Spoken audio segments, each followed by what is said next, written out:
PT AFAF melakukan akuisisi atas seluruh saham yang dimiliki PT Farva senilai 300 juta pada 1 Januari 2020.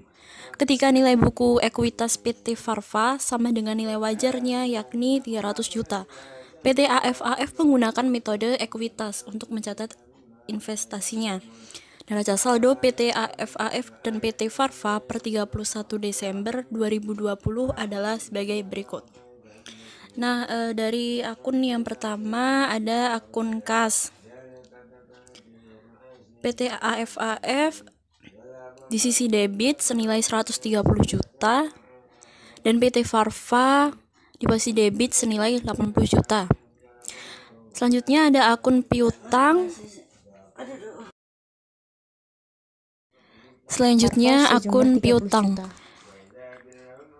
Terdapat PT AFAF posisi debit senilai 165 juta dan PT Farva senilai 65 juta. Selanjutnya ada akun persediaan. Dapat PT AFAF senilai 200 juta. Yang pertama, buatlah ayat jurnal pada buku PT AFAF untuk akuisisi PT Farva pada tanggal 1 Januari 2020 dan jurnal terkait investasi pada PT Farva selama tahun 2020.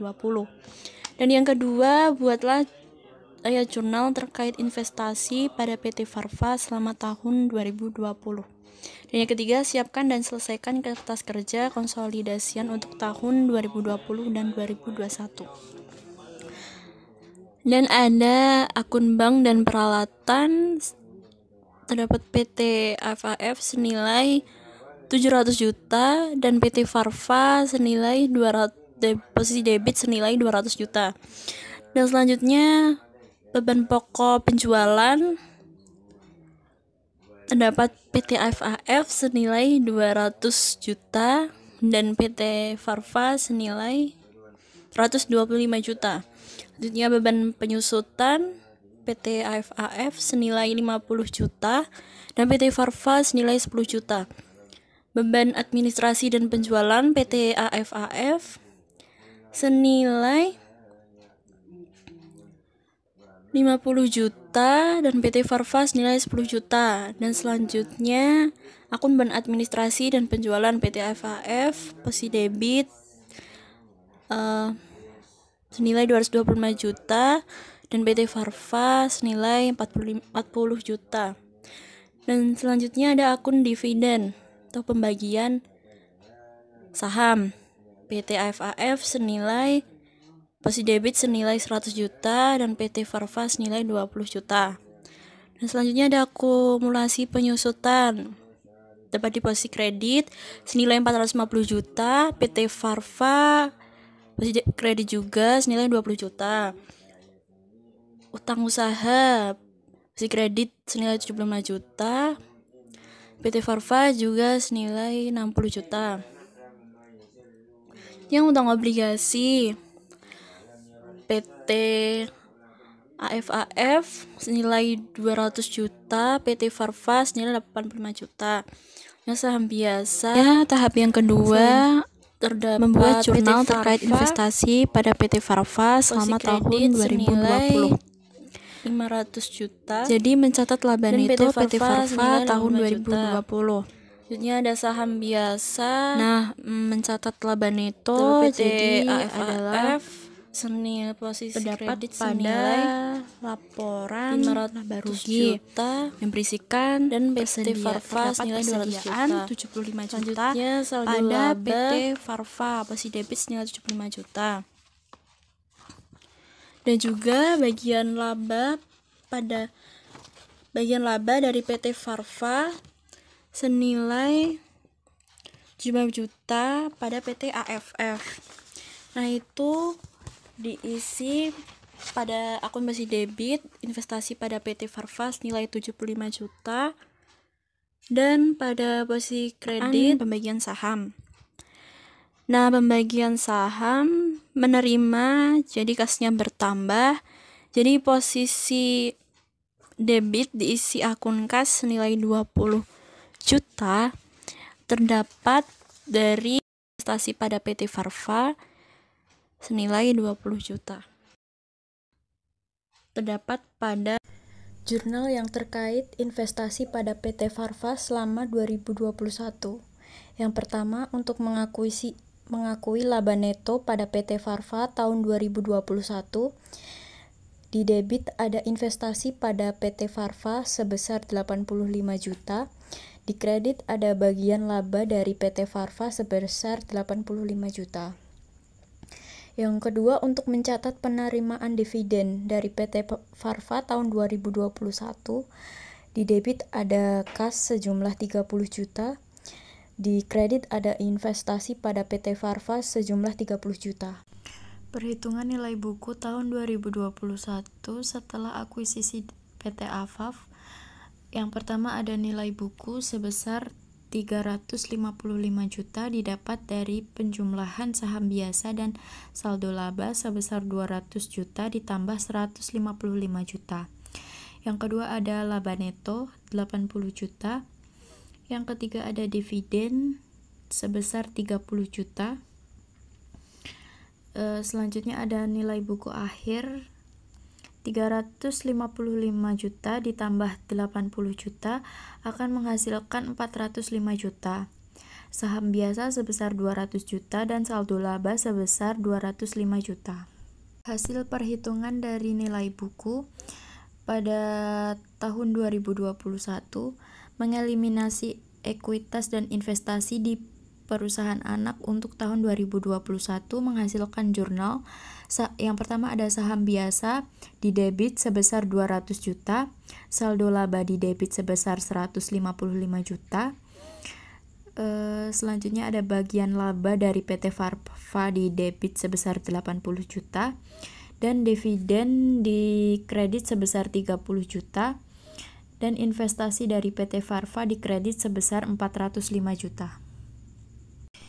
Selanjutnya menghitung kertas kerja konsolidasi tahun 2021.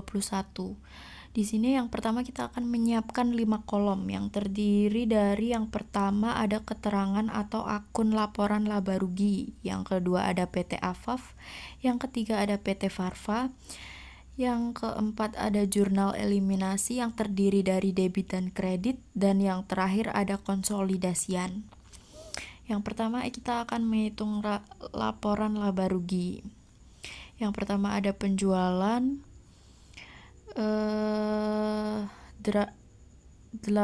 pada PT AFAF sebesar 850 juta, pada PT Farva sebesar 300 juta, yang akan mengakuisisi keduanya sebesar 1.150 juta.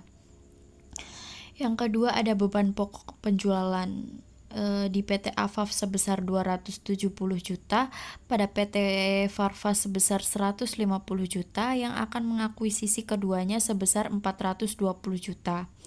Selanjutnya ada beban penyusutan pada PT AFAF sebesar 150 juta dan di PT Farva sebesar 10 juta, yang akan mengakuisisi keduanya sebesar 60 juta.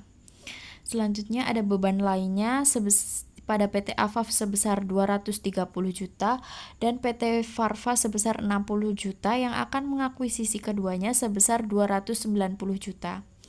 Selanjutnya ada bagian laba dari PT Farva pada PT AFAF sebesar 80 juta yang akan menghasilkan jurnal eliminasi di bagian debit sebesar 80 juta.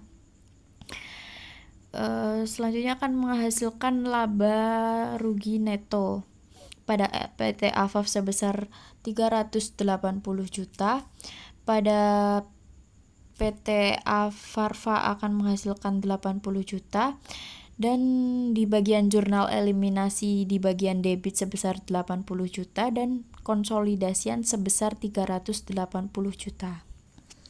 Selanjutnya kita akan menghitung laporan saldo laba.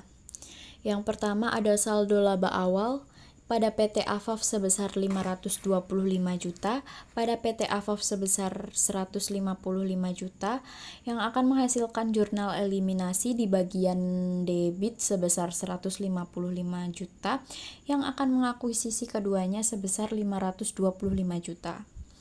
Selanjutnya ada laba rugi neto pada PT Afaf sebesar 280 juta, pada PT Farva sebesar 80 juta, yang akan menghasilkan jurnal eliminasi di bagian debit sebesar 80 juta, yang akan mengakuisisi keduanya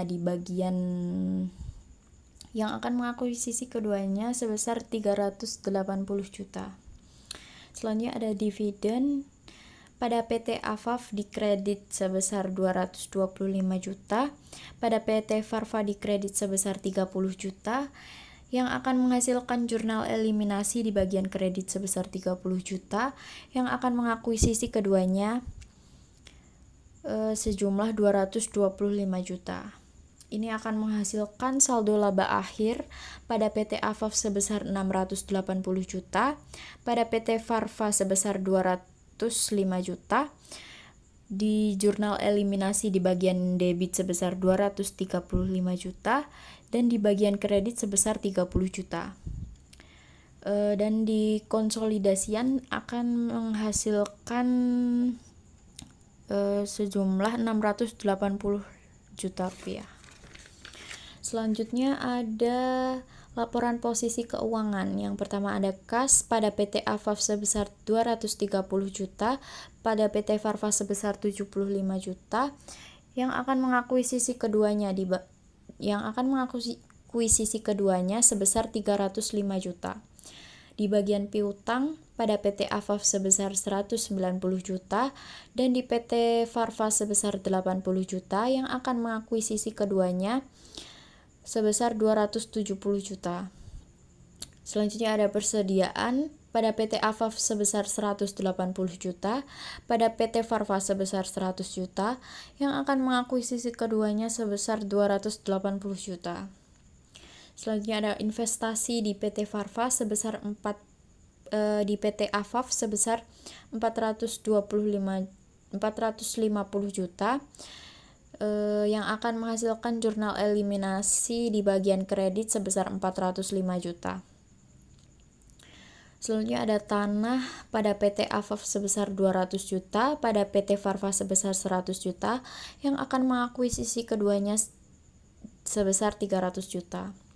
Selanjutnya ada bangunan dan peralatan pada PT Afaf sebesar 700 juta, pada PT Farva sebesar 200 juta, yang akan mengakuisisi keduanya sebesar 900 juta.